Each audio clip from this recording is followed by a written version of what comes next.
La seconde étape, généralement, c'est l'étape où environ 80% des entrepreneurs vont baisser les armes.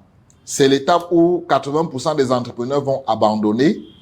C'est l'étape la plus difficile et c'est souvent l'étape la plus méconnue. Et c'est surtout l'étape où beaucoup de personnes pensent éviter. L'étape numéro 2 du processus, c'est les challenges ou alors les obstacles. Nous allons préférer utiliser l'anglicisme, les challenges, pour rappeler que les challenges, c'est juste un défi. Exactement. Et donc, c'est l'étape où l'entrepreneur va donc descendre de son piédestal et va se rendre compte de la pure réalité de l'entrepreneuriat. Il va se rendre compte que tout ce qu'il avait prévu dans son business plan ne fonctionne pas toujours comme il avait prévu.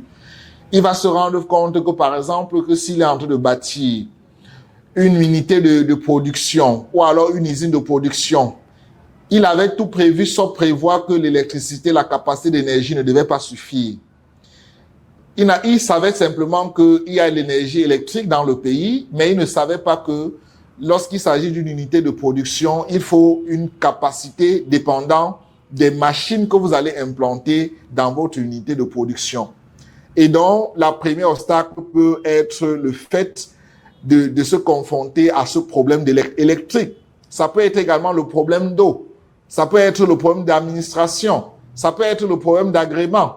Ça peut être les techniciens qui ne fonctionnent pas toujours comme vous voulez. Ça veut dire que vous avez prévu, par exemple, bâtir votre usine de production sur 3 mois et vous aurez des techniciens qui, après avoir empoché de l'argent, vont vous perdre au moins 6 mois.